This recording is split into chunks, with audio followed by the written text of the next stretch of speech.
Yo, what's going on, guys? And we are here today. It is December 13th. We are less than 40, not 40, 27. No, I'm so stupid. It's 17 days, guys. I'm so bad at math. Also, I wanted to talk about today. Today's going to be a quick episode. We have a bunch of things just to get through. Bradley Beal's debut, obviously the Jusuf Nurkic punch. We had what else in there? Pascal Siakam leaving the Raptors. Then you have Brooklyn Nets are in the mix to get themselves Donovan Mitchell. And then we have a little bit of that PJ Tucker news. And of course, I wanted to preface Kemba Walker's sucking in Europe. Like, it's bad. Kemba Walker is not sucking, but he's not necessarily playing the best basketball. So, right now, through 10 games, all right, through 10 games, ladies and gentlemen, I have it on the screen right over here. Kemba Walker is averaging 10 minutes a night, 3 points, one rebound, one assist, 30% from the field, 29% from the field, 23.8% from three. It's not pretty, okay, to say the least. Like, it's bad basketball on Kemba Walker's part. I want to see he hasn't played in any sort of EuroLeague. This is strictly for the Wait, this is EuroLeague. He's only played in EuroLeague. He has not played in French competition. So they might just be using him in EuroLeague, but it's not been the best. If you guys are Kemba Walker's fans, seems unlike Facundo Campazzo left, and he was able to go over to back to Europe and played for Red Star last year. Now he's on Real Madrid, and he's been arguably the best point guard outside the United States. Now, with that being said, I do want to say that Kemba, we all knew he was over the hill, but there is that. Now, I will wait to start to talk about the Draymond Green fight, of course, until Jackson or somebody gets on here. And if they don't, we'll just talk about that closer to the end of the show. But right now, let's go ahead and talk about this Bradley Beal performance. They played against the Golden State Warriors last night in a game that they won by 3 points, 119 to 116. Mr. Bradley Beal came out, had 3 assists, 3 rebounds, a steal, a block, went 5 of 12 from the field, and dropped 16 points. His average on the season is 17 points, 39.7% from the field, 33.3% from three, 4.8 rebounds, 3.5 assists, just under a steal a game, and about 30 minutes a night. So 28 minutes to be exact. Now, last night's game was an interesting one because I think if we all had seen him, you would think, okay, Chenzi Metu started, Josh Okogie was out there. You know, it was the Draymond fight game. All right. And our Nurkic looked reinvigorated once Mr. Draymond Green was out the game. And Bradley Beal, he was out there getting, into his plays and offenses. It's crazy to think that Devin Booker and Jusuf Nurkic were doing more of the facilitating for the Phoenix Suns than Bradley Beal was. So it was definitely interesting to see that they're running their second offense motions through Jusuf Nurkic, which, again, nothing wrong with that. I definitely thought it was an interesting one to see because when you look, I'm just going to pull up Bradley Beal's highlights just to have like a point of reference of some plays that I do remember last night, but maybe I'll overlook. But it was, first off, we needed to address that with Bradley Beal. It's not like a normal injury. He was dealing with like nerve irritation. And when you're like Bradley Beal, who's suffered through nerve irritation, and you're having these feelings, so for him to come back and be able to drop 16 points, and obviously I think the Suns have realized, okay, Devin Booker and Jusuf Nurkic are primary ball handlers. Like, they really like running, dribble ball handoffs and running second actions and second basketball option, second motions on the offense for the team through Jusuf Nurkic, and Devin Booker is seemingly like the guy who is bringing the ball up the court. And for me, I think that's really, really good in terms of they already figuring out how the offensive flow is going to go. And now I think having the opportunity to go ahead and have a third 20-point scorer. I know he's averaging 17, but you got right here where you have 16 from Beal, 17 from Nurkic. Okay, you have Devin Booker dropping 32, and Kevin Durant's out still. Okay, KD's out, but when KD's back, you got a 30-point scorer right there. You got a 25 points per game scorer in Devin Booker. You got a 17 to 20-point scorer in Mr. You know, I think personally that like it's a good fit. And what we got to see, he looked rusty. He looked rusty. He looked like a guy who hadn't played basketball in a while. I think that's definitely something that had happened. He hadn't played basketball in a while, and you could tell. So for me, when I look at this team, I definitely think, okay, I like what Bradley Beal is bringing, and I think taking our developing our opinion off of one game would be preposterous because the ins and outs, but him being able to get to his spots going in and just being able to attack inside. Again, it's a slower game, but they're running this motion offense. He was redirecting. He was able to, get that three over top of Jusuf Nurkic, and I think for me that was huge. It was something that I think I think a lot of the stuff that Bradley Beal does. I mean, he had a couple defensive plays. I think he's a lot better of a player than people want to give him credit for. And for me, I think when we look at the Golden State Warriors as not the Golden State Warriors, but if you look at this game against the Golden State Warriors for the Phoenix Suns, they went against a team that, yes, isn't the most formidable foe this season, but is still a dangerous team that they had to respect and they had to, go ahead and you had Beal going up against, Wiggins and Curry and Brandon Podziemski, like legit competition. So for me, I think that's a huge thing that people are going to overlook and just think that, hey, he didn't do too much. Okay, it wasn't that impressive, X, Y, and Z. But I was impressed. So for me, I thought Beal did a good job out there. And what we learned in his debut was that it's still a work in progress. He's trying to shake off the rust. But yeah, let me hear your thoughts. I think it's definitely the more and more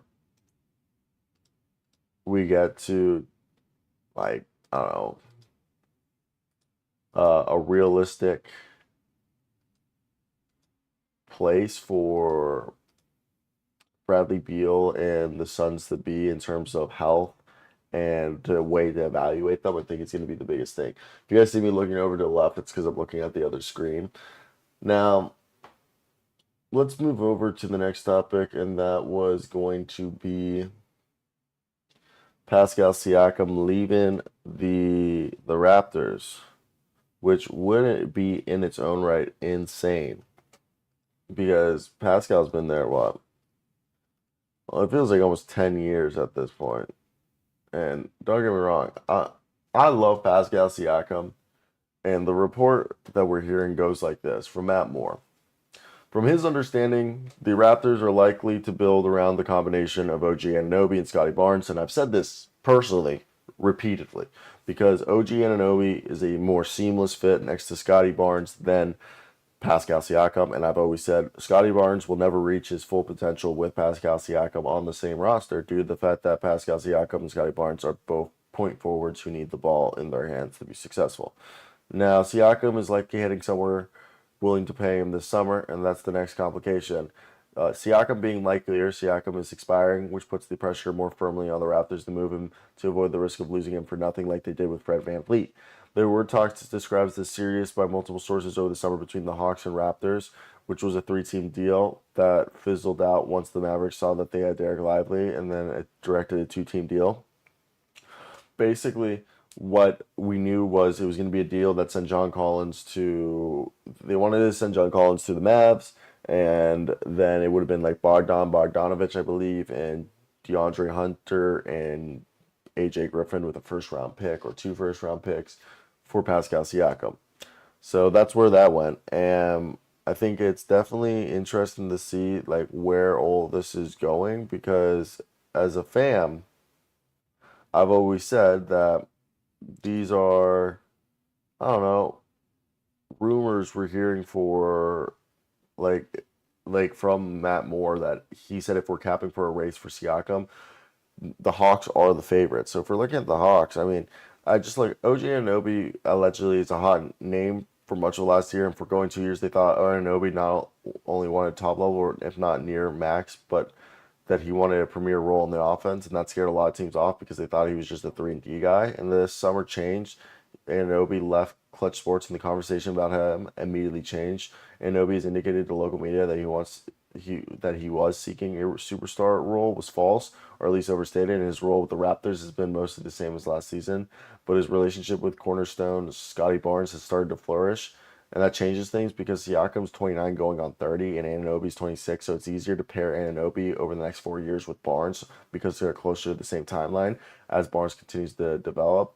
And Barnes is playing at an all NBA level this year. So from our understanding is that, Barnes and Anunoby is going to be the front. So if we look at this Pascal Siakam, the Hawks deal is probably still going to be a DeAndre Hunter, Bogdan deal. I personally think it's DeAndre Hunter, Clint Capella. You send Clint Capella to a third team, and then you move the assets like that. Kings, the deal would be around Harrison Barnes and probably salary filler at that point.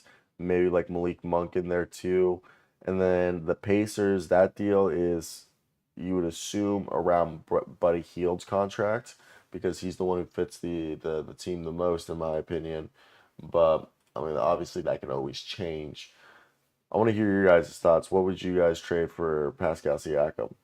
I think Pascal Siakam's definitely the most interesting to think about because when you look at a guy like Pascal Siakam, I don't know what we learned from Beal return. I don't know. Suns. There we go. I feel like that's a good title. I have no idea what the title of that, but I feel like we learned a lot. Let's continue going through here, figuring that. All right. Toronto. My thing's doing this thing where like you try to close it and it won't. Toronto Raptors will trade Pascal Siakam soon. All right, there we go. We get that done. What else we got to talk about? So supposedly Zach LaVine, we're hearing that Zach LaVine will be traded. We knew that. Supposedly there's little belief that Charlotte's going to make any moves. There's skepticism that the new ownership took over the group is looking to take on salary at the moment. Everyone expects, okay, the Grizzlies do want to keep John Conchar. I mean, want to keep Bismack Biyombo. Jake LaRavia and John Conchar are available in trade talks. Wow. Wow. So that one I did not expect this one. So we'll talk. I guess we gotta talk about this one because Jake LaRavia is someone that I really like, and I didn't expect them to just be like, "Hey, by the way, guys." So let's talk about that one because he's also been a guy whose minutes kind of have fallen, and not for his own fault, but it's just how the season has gone. So let's talk about that. God, Jake. I'm a fan of Jake. I actually met the guy who discovered Jake LaRavia and got him to go to Indiana State and be a Sycamore before he transferred, of course, to Wake Forest. But Matt Moore of the Action Network says that Jake LaRavia might be traded. So John Conchar is available in trade talks. And the other day we tried looking at the Grizzlies' salary at who could potentially be traded for or moved because they're trying to keep Bismack Biyombo. But once December 19th, I believe, comes around, whatever game that Mr. Ja Morant can come back to, they have to cut somebody so they can keep Bismack Biyombo. They said they're going to keep Bismack Biyombo. And the whole thing is the guy who has the least guaranteed money is Kenny Lofton, but they want to keep Kenny Lofton. The second least guaranteed money is, I believe, I forget who, but it seems like they're making John Conchar and Jake LaRavia available. And Jake LaRavia has only played in 5 games this year, and he's a guy that I was actually excited for because I thought he did really good this offseason. And through 2 games this with the hustle, he's had insane stats. So, and I mean, but he hasn't played since November 14th. So there is that, okay, or November 15th. Now, what would they trade? So my whole thought is maybe they're trading both guys because at that point you get more salary, and then when you start to look around like the trade candidates around the league, because if you package both Laravia and Mr. John Conchar is making right now 2.4. Laravia is making 3.1. That gives you 5.5 million. And this is a team that they've got their backup big, but they need a point guard. And for 5.5, you can go out and get a handful of point guards, or you can get guys like Isaac Okoro at the wing. You can go get a point guard. Like you can go out and probably get like Kelly Hayes or Monty Morris, or a guy like DeLon Wright. Because sit here, let's go over the Wizards. Okay, the Wizards have DeLon Wright, so this is a deal where I personally think DeLon Wright's kind of like the perfect backup point guard for the Grizzlies. Even though, no offense to Derrick Rose, but it hasn't been perfect. So if they sent them Jake LaRavia, John Conchar for, I don't even think picks would have to be involved, and that would work right here. They're saying the Wizards win this deal, but I honestly think that's not true. I think because you have Bismack Biyombo. This isn't like I think obviously as a Wizards fan, I like this deal because it gives me a backup, not a backup point guard, but gives me a Jake LaRavia, who I think is a young core. But for example, something like this, I could see happening where they send, the John Conchar and Laravia package for a guy. And to know that they can take on 8.1 million really changes everything because for me, if they can take on 8.1 million, I think they should go after like Kelly and Hayes. Another guy, I don't think, yeah, Kelly and Hayes would be a guy. I mean, Caruso would be the most ideal. If they're willing to give up the picks, go after Caruso. I mean, they could also go after Gabe Vincent, but I don't think Gabe Vincent moves the needle like that. So that's where everything else becomes a lot complicated. But I mean, Jake LaRavia is a guy that I really like, and I was shocked to see Jake LaRavia on the report. So that's why this video is basically Jake LaRavia might be traded. I mean, this is a guy, yeah, like he's an above average athlete. He's a good spot shooter. He can hit them out. He's a good off-ball cutter. Keeps the ball moving, makes smart passes. Can play both forward spots. Gives a good effort defensively. It's just that he's not the best movement shooter. So that's the big thing. But the Memphis Grizzlies might trade Jake LaRavia is crazy. In his second season, man, he's good. At least I thought he always was. I was always a fan of his, so that's at least me.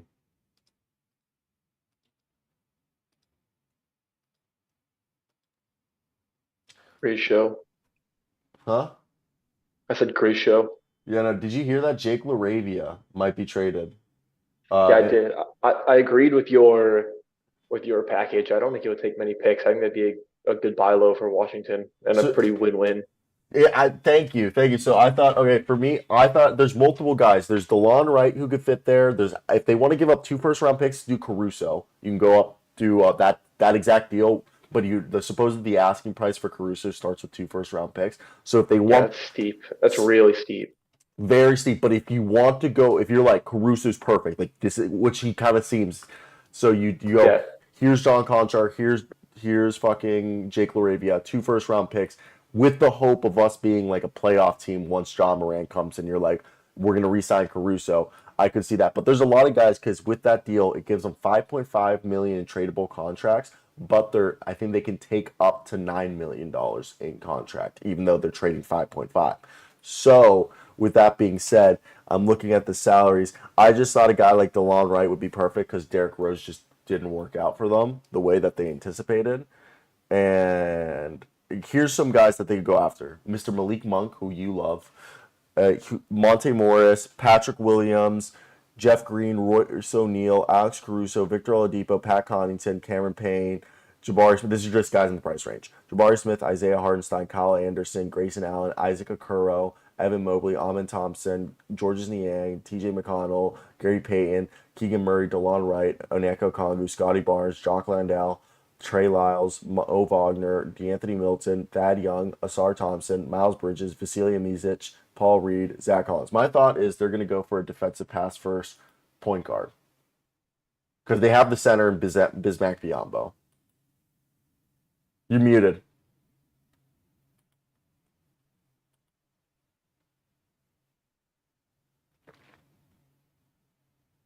Just look at your go to your mic. Press where it says mute. There's that little like up arrow. Say select a microphone. Make sure your microphone's selected as.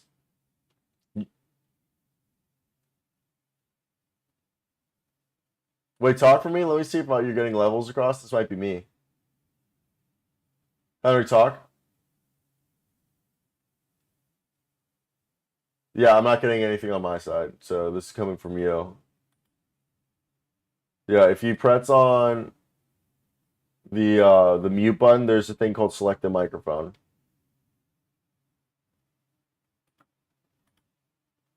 Okay. Oh, you're back. Hello. Hello, I hear you. Did your microphone go on the wrong thing? Now you're silent again. Talk. Yeah, Okay, you're good. dude, it was weird because my mic was never muted on the thing, but I nicked some kind of button on my headphones, and that's what did it. Oh, That's and how it I just thought it. it connected to your headphone. Yeah. What were you saying?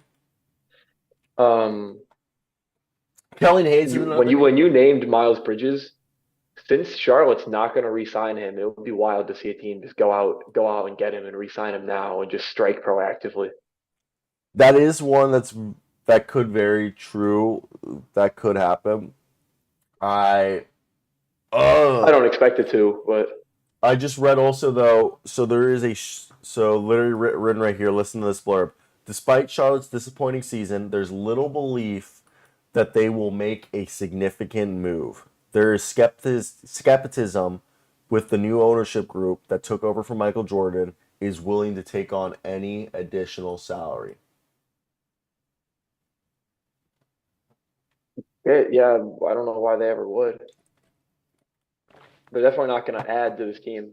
Yeah, so honestly, dude, I think they're just gonna let this team ride out and then blow it up this offseason. Yeah, Fire everybody. which then would make selling on Bridges pretty logical. But this from the PR standpoint, maybe they're just in a rock I and a think hard they need to place keep there. the team around to keep LaMelo happy, and then you can just strip and gut it. You know, I think their thought process is they'll probably run it through this season, and then they gotta build it like the New Orleans Pelicans did. How so? Like why So, them is your example? because like 2, 3 years ago, Zion basically said he wasn't gonna sign an extension. So then they went out, turned Steven Adams into Jonas Valanciunas. They got themselves C.J. McCollum.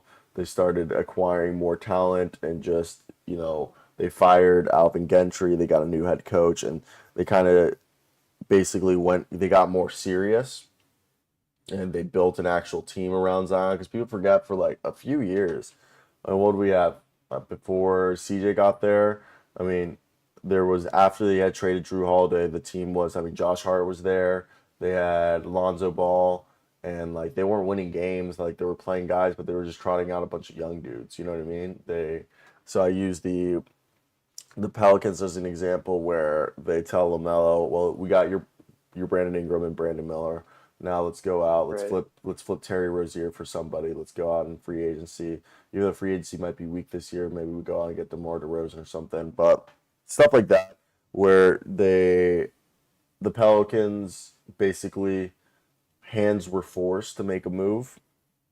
I personally think. I mean, everything worked out because they are really good talent evaluators and acquirers.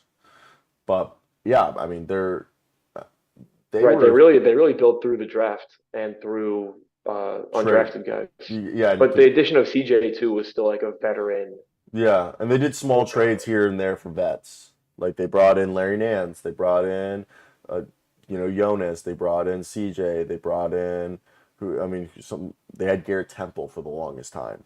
Yeah. So they did little moves like that to bring in veterans that a little different than what the Pelicans did. I mean, what the Grizzlies did. So the Grizzlies really just had young dudes, just throw them out there. They just grew up in front of us, you know. While the Pels didn't get good until they mixed in a few vets into there, and the vets helped bring up the rest of the young guys.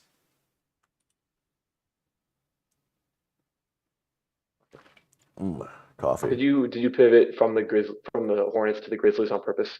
You're just using the Grizzlies as an example of like a homegrown young core. Yeah, I was just using that as Okay. a Yeah. homegrown young court. But I wanted to talk to you. I was waiting to talk about this with somebody, whoever came on the show.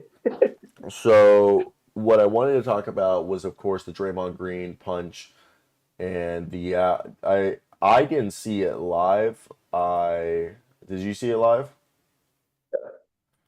So from what I've read, and obviously I've watched all the videos. Okay, so I understood that it was an accident. That's how I understood it. That what's his face? Like, I mean, it looks like he was just pissed off, aggressive. Because even Nurkic came out. Like, first off, Draymond came out and apologized afterwards. Uh, Right. Said I didn't mean to hit Nurkic repeatedly. Said it wasn't had nothing against Nurkic. yeah, and then I thought the weird part was Nurkic basically saying that he accepts his apology, but then goes, "This guy, that Draymond needs help." Yeah, he's flailing around like a moron. He's definitely losing his cool still. I wonder why he's losing his cool. Like we know Klay Thompson's lost his cool because everyone said like the money situation's gone to his head. They're saying with Yeah, and Draymond has like his competitive edge that he carries with him on the court. Dude, it could just be because they're losing. He could really just be like playing with the chip on his shoulder to the utmost degree and trying to be a physical enforcer and trying to piss people off, trying to set the tone, and he's just No like matter the occasion, snapping at great certain beef times. makes the Which like best gift. and Steve Kerr has said this repeatedly. He needs to Grass-fed, not snap because it's detrimental grass. to the Warriors winning games. And he tossed himself at a pretty critical juncture yesterday. But yeah, I think he's just snapping, and they are losing a lot, so it could be that. yeah, I mean, I don't know. It's a weird situation for him to basically be like just throwing away not even his career, but like his reputation. Like we all knew that Draymond wasn't like the coolest guy in terms of, holding his emotions in check. But he's gone from a guy that, okay, he's a hothead, once a year he'll miss a game, to there's a legit liability brewing here that Yeah, if this happens one or two more times, I'm done. Like I can't as an organization. I can't. We won championships. How much longer are you going to be effective? Is your effectiveness even at this point worth it? you would really hope that this is the last straw, that he comes to his senses a little more and realizes that, like, because I think that in the past, like, yeah, the Rudy thing, he was intervening for something else, but this was kind of his own uh, vindication. So I think that maybe he'll hopefully from here be better. Yeah. So here's some quotes I liked from the interview I got in front of me. Okay, so as the Suns secured the victory, Nurkic shared his thoughts on the incident, expressing concern for Green's behavior. Quote, "What's going on with him? I don't know. Personally, I feel that brother needs help. I'm glad he didn't try to choke me. At the same time, it ain't nothing to do with basketball. I'm just there to play basketball, and he's out there swinging. I think we saw that often, but I hope whatever he got in his life gets better." End quote. Quote, Dwayne Rackin. Who's Dwayne Rackin? Are these like Beat official? writer for the Suns. Okay. I learned in this league when you respond to some shit like that, you're getting fined, so you're getting penalties. I'm too valuable for this team to get in foul trouble or getting text or getting kicked out. End quote. Jusuf Nurkic on Draymond Green tweets Dwayne Rackin.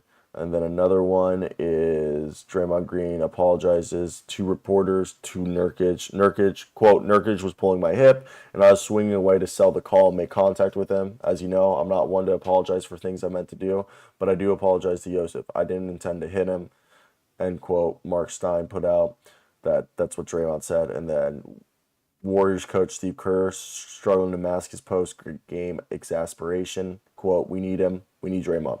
He knows that. Yep. We talked to him. He's got to find a way to keep his poise and be out there for his teammates, end quote. So, I mean, unbelievable stuff.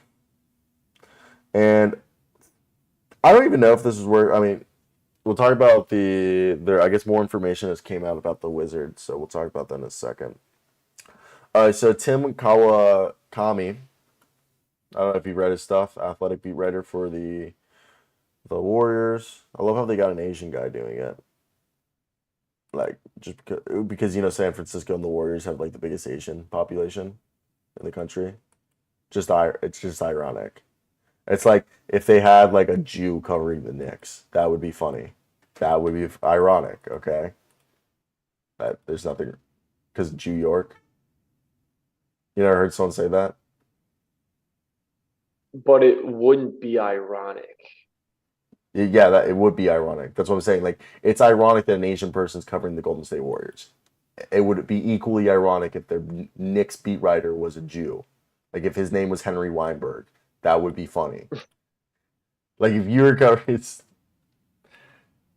you'd be like, oh, look at this fucking Jew. It would be funny, but yeah. Yeah. Look at all the schmutz he puts on the page. But there's no irony involved. It's just like a funny coincidence. No, the irony is because it's the same.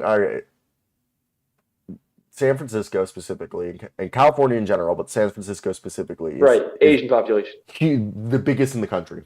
The biggest in the country. Like, the most Asian people live in that area. Inverse, New York is the largest settlement of Jews outside of Israel. Right, which would make it logical / But it's the same way as a likely coincidence to have an Asian beat reporter. in San Francisco. Sure, yeah. Yeah. Yeah, that's why it's ironic, because, like, I mean, it is logical, but, like, it's just ironic. What did you say it would be ironic if it was like a dude straight out of Senegal covering the Warriors? I guess. I guess it's uncanny. No.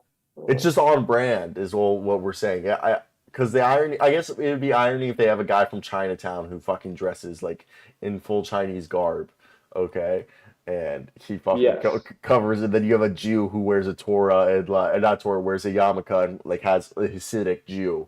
Wears a Torah, fucking Halloween costume. Yeah.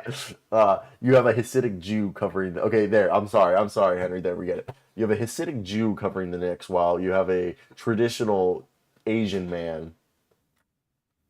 There you go. All right. We beat that dead horse. Yeah. All right. Tim Kawasaki. Yeah, is writing about the Warriors. Yeah. So he says he doesn't think a big trade is coming this season because the Warriors just don't have enough pieces to put together something worth. But this is how the dynasty will end. It seems inevitable. Draymond Green ejects himself after another unnecessary, way too physical incident. Klay Thompson, Andrew Wiggins, Kevon Looney sitting on the bench after too many ineffective minutes. Curry racing around just trying to make up for everything and everybody. And they dropped to 10-13. And he writes that maybe it's time to give more minutes to the Cum Bucket, Moody, B-Pod, and Trace Jackson Davis and see what happens, because it's not, and he's not saying that the dynasty is over, because you never know what proven champions can summon in the darkest moments, but that he's made a habit of never discounting Curry, Klay, and Draymond pulling it together. But on Tuesday, there was no poetry. It was an obvious decline. And Yeah, I mean, Poole was traded and Draymond got 100 millions, which only proved Draymond's essential status with the franchise. So what? I mean, I think it's done. I mean, unless they make a fucking world trade. This is the last paragraph. The Warriors need urgency, but they're a bit stuck. They made their moves last offseason. They weren't bad moves. I mean, where would they be right now without CP3, Podazemski, and Dario Saric if they traded Kuminga or Moody? They did everything they could to keep this going. They just wanted to give their foundational guys one more chance, but there was always going to be an end to this, and Tuesday was a loud preview of what it'll be like. Yeah, I mean, I think it's possible that these are the twilight years of the Warriors dynasty for sure, and that they'll fade. Do I think that a Caruso could jumpstart this team? Yeah, I do. I don't think so. I don't think he's enough. I think a Pascal Siakam. He's been so good though. God, it's 9 points a night. Yeah, and Not his clamps. yeah. Okay, if I were to like, if we're making a great move, we're trading Klay Thompson for like fucking Pascal Siakam, okay, and then we're turning around and we're turning like Chris Paul into Terry Rozier. Those are big moves. Yes, but are they big moves that are conducive to really making the Warriors that much better? I mean, actually, I'm a huge fan of Terry, so that would be pretty interesting. Chris Paul for Terry, and then you flip Klay Thompson for Pascal, or even Draymond for Pascal or whatever. Just But what does this team? What does this team need? You're saying they just need another guy? they need another guy who can. I mean, they just need like okay. First off, if you were to trade Zach LaVine, you would have to keep Draymond Green. I wouldn't even mind trading Klay Thompson for Zach LaVine. I wouldn't mind trading Chris Paul for Terry Rozier. I wouldn't mind trading Draymond Green for like. I mean, dude, even Brook Lopez. I just think they need a new identity. In terms of, like, they need a new star. They need a younger star, another guy. They need a new sidekick. That makes sense. Yeah, yeah, it does. We just see your head, your hair. I'm stretching. Ah, I'll be back in a second. but yeah, no. Ah. I think it's definitely dependent on that. I think they just need another guy. Like, I wouldn't even mind if they were to trade Klay Thompson to Atlanta for like DeAndre Hunter and Bogdanovich. I'd be Yeah, I mean, he's been going crazy. He's been going crazy. yeah. If Klay Thompson was playing at his normal level, would we have any like real fears about this team?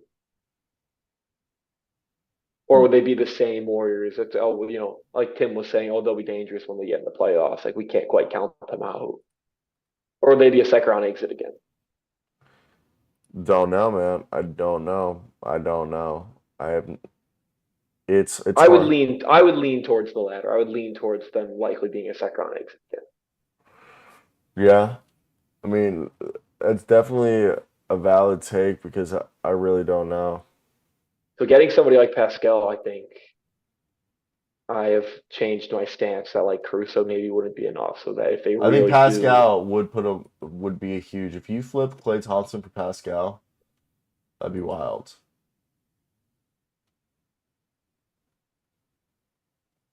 yeah. I mean, it's got to be Kuminga though, right? What?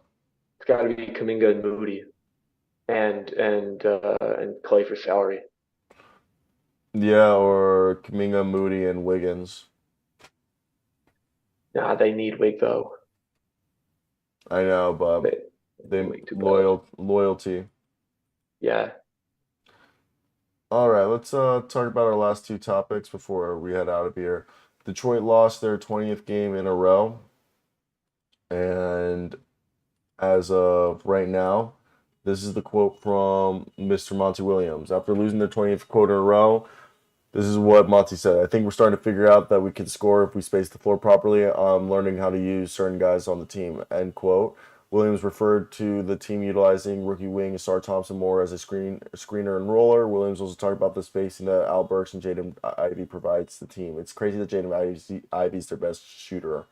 End quote. I mean, quote, as much as the losing hurts us all, it hurts like you can't believe it. I'm still seeing a lot of growth, and I'm encouraged by some of the things I saw tonight. Now we got to try to build on it and get to a place where we have the lead, keep the lead, and close. End quote. So, I mean, basically, you just told us that you're lying. Fully believe he's pulling a Jimbo Fisher. He never. And he's gonna get fired for the money. Yeah, he never wanted to be coach. Like we talked about this. He never wanted to be coach. Okay? They had to offer him the job 3 times. They had to increase the money from I think $40 million to a $94 million deal. 4, his wife has cancer. 5, he's like 60. I think you might be fucking right. Okay? That those are not statements of a guy who is really invested in his team winning games and like being in one of the longest losing streaks of all time. That's what I'm saying. Monty Williams, sorry, okay, he's 52, but still, like he's 52. His wife has cancer. Let me see how old his daughters are, because I'm pretty sure he's so holy shit. And first off, his first wife died 6 years ago. I don't know if you knew that. 7 years ago. It was kind of weird that he married a new woman 1 year later. Really strange. Very, very strange. Like a year. She died in 2016. He remarried in 2017. Bro, you should investigate. You should investigate that. But I'm not gonna look too much into that. Also, did not know Monty Williams was the vice president of basketball operations for the Spurs like recently. But what I'm gonna say is, if his first wife died, okay, and he has 5 kids, he has a new wife. Brian wants to spend time with his wife, who got diagnosed with breast cancer. Dude, I feel like he's done coaching basketball. He's been coach of the year. Like, maybe he comes back later, but I feel like could be a guy could walk away with like 70 mil probably in the bag. Man, just so disrespectful if true, and like poor vetting by Detroit. Well, it's not really But poor vetting. It's on their fault. He kept telling them no, and they kept coming back like, "Here's a bigger bag." wait, do you think I said betting or vetting? Vetting.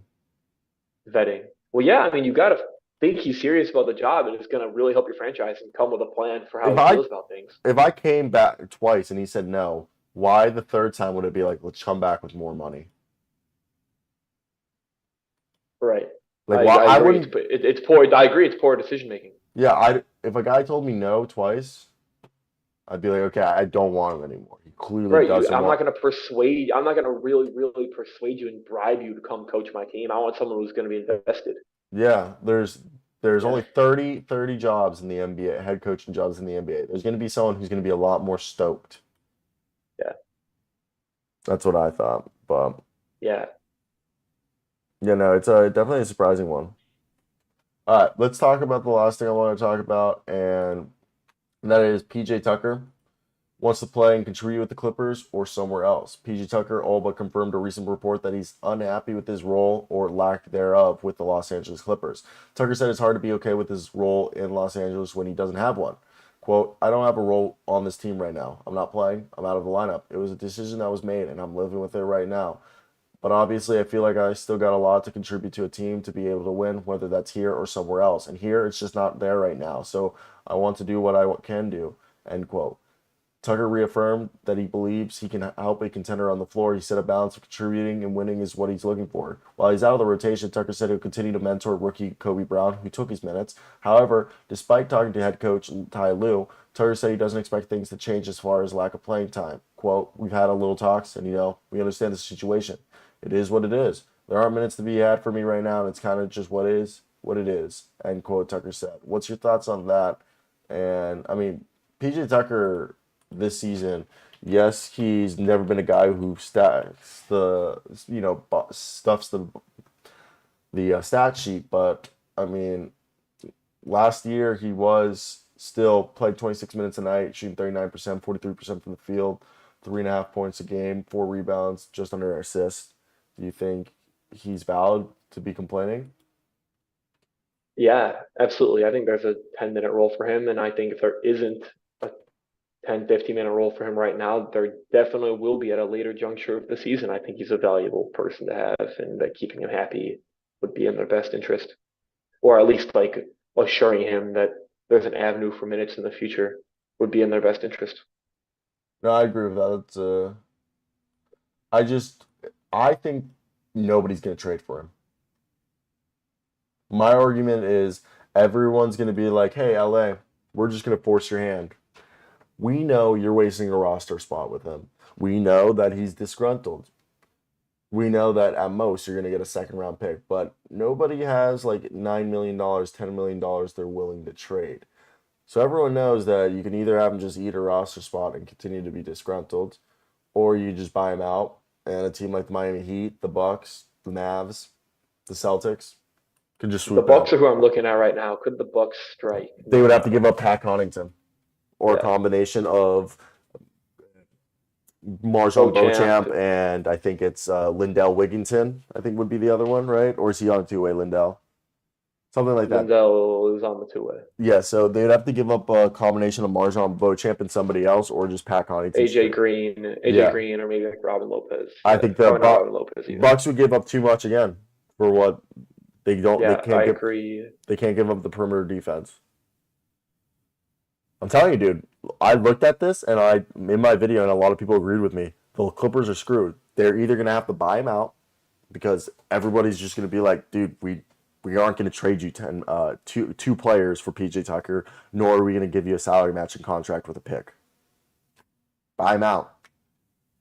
He's 40. Mm. You know what I mean? I would send them. If I'm Sacramento, I'd send them Avion for PJ. Yeah, and then the Sacramento would be like, give us 2 second-round picks. Maybe. They'd want a pick for a Davion. They'd want at least one. Probably. He was a lottery pick, bro. Yeah, but he's picking up. He's not even part of the rotation. I know, but it's out of what's it called? Not spite, but out of. But they'd also get $6.5 million off their books for next year. I know, but do I think they could get a pick for Davion? Probably, yeah. Yeah, and they probably look at Davion as a. They want to trade Harrison Barnes. They probably look at Davion as a sweetener for whatever. Well, they probably don't want to trade Harrison Barnes that badly. No, dude, I would not be surprised if they package Harrison Barnes, Davion Mitchell, and a pick or 2 picks for Kyle Kuzma. Yeah, that would be awesome. That's what I'm saying. But the only reason they paid Barnes was because they couldn't get Kuzma in the first place. I think it's because they didn't want to pay Kuzma that, and I think they wanted to let somebody else pay Kuzma, and if they really wanted to revisit Kuzma, they'd come back, but they wanted to see how he would look after getting paid. They didn't want to be the ones to pay him. That's a big thing in the NBA. You don't want to be the guy to pay a team and then him not to work out. You rather another team pay him, and then if you still want him, to go trade for him after he's been paid because right. We'll step in here. You will step in here because we're like that. We didn't give him the contract. You know, it's all like what do you call it? Perspective. You know. And you can then really strategize how you're going to handle your books. You can also instead of potentially settling into like a below water contract if you have to really pay up for something. Yeah, and I'm pretty sure that Kyle Kuzma was going to be a sign and trade if they did, because Kyle Kuzma was going to do right by Washington and ask for a sign and trade. So I think the whole thing was like, oh, if we're going to give up assets, like we rather just wait, and they have a perfect sign and trade for us. It's like Davion Mitchell.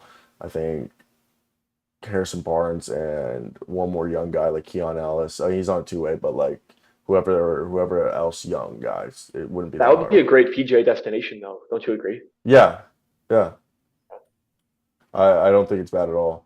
Now, PJ, but I do think the Clippers should just keep him and make things right and like get him some run occasionally.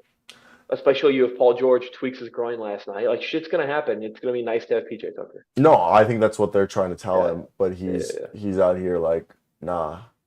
Right, he's disgruntled that he's not playing. Exactly. All right.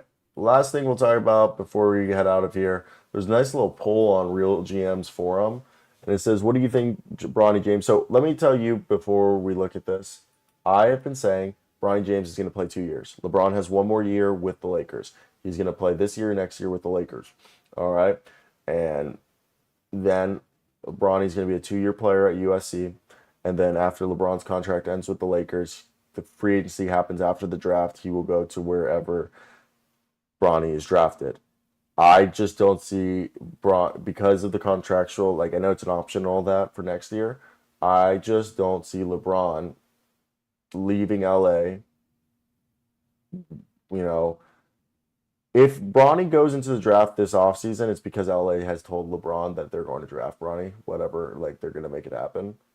I think he fulfills the contract and then just basically tells people I'm not signing an extension, so everyone's anticipating it all through next. Like he's not gonna say anything, but like as soon as the season ends, he's basically gonna be like, I'm not signing an extension. I'm going wherever my son. So then the whole Bronny James sweepstake starts.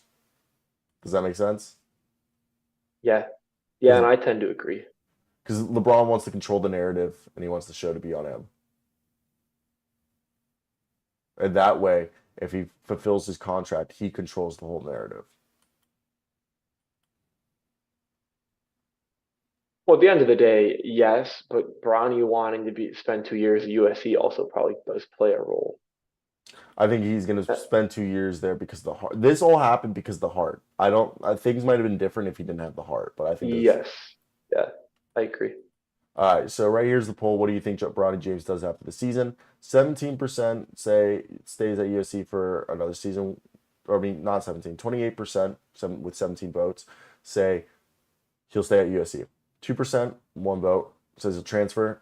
Nobody thinks he'll play in the overseas or G League, and 70% thinks he's going to go to the draft.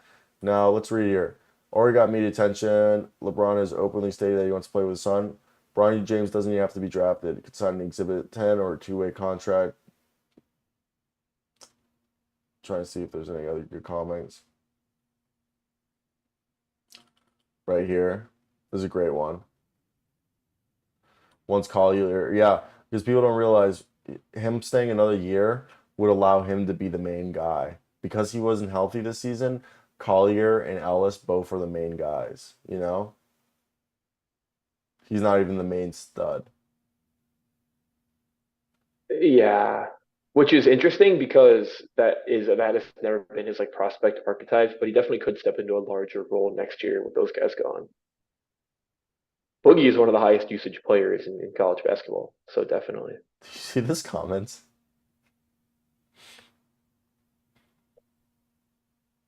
Wow. That's legit, bro.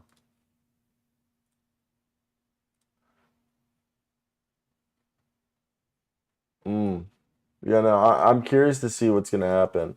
Also, did you see Usman Jang have a game the other day? Was that the game where he started off perfect from the field? He shot 6 of 7 from the field the entire game. He had 18 points. That man's fucking terrible though. Like can't shoot. Yeah, I don't know if he's ever really gonna morph into like an NBA rotation player. Defensively, he's got it already. It's really he just can't shoot. Yeah, I agree. Very inconsistent offensively. I like his feel though. I like things I see him do. He just doesn't actually. No, He just doesn't actually do anything efficiently. He's kind of like a taller version of Dante Exum. It's valid. Like you know what I mean? Like they have the instincts and feel, and like defensively they're there, but you're just like, man, you are brutally bad at offense. And like they're He's good, got time though. but they're good ball handlers. That's the other thing. Like they can dribble too. So you're like, yeah. damn, bro. He's super smooth. Yeah, you're like, damn, bro. Like you should be able to figure this out. Like you should be able to like kind of maybe like at least be Derek Jones. Yeah, I think he'll get there. I think he's still so young. He was a project. He's been a project the whole time. I think he's still a project. That's a good point. Because I think there's a chance his next contract could be a bargain, honestly. Jeremy Grant. What do you mean? Jeremy Grant I call it Jeremy Grant where like the first team won't be the ones who reap where the second team really benefits from his ascension. Not even the second, it's the third team that really benefits. Like Sixers, the Thunder didn't get the benefit, Mr. Grant, until the last season, and then it was the Nuggets who got him, and then the Pistons were the ones who really got it. I call this the Jeremy. I call this the Jeremy. All right, let me readjust this. This is the Jeremy Grant spectrum. Sixers don't really enjoy at all any of the the fruit of your work. But like the Thunder, they kind of get you as like a thing. Last year, Thunder, like, Nuggets take you on a flyer. You prove it. That gets you the contract with the Pistons. You fucking take it to the next level. And then the Blazers is you continue to establish yourself. Yep. Yeah. That final year in OKC and Denver, they got some ripe fruit. Yeah, some ripe fruit. All right, let's do right here, Pirtle. This is PJ Tucker. PJ Tucker. That's funny. No, Uh, he's a West guy though. it's below what height? Oh, above 6'5" Wow, that was a good guess, right? was. He's in the Southwest. It can't be Dylan Brooks. Young dude. Yeah, young dude.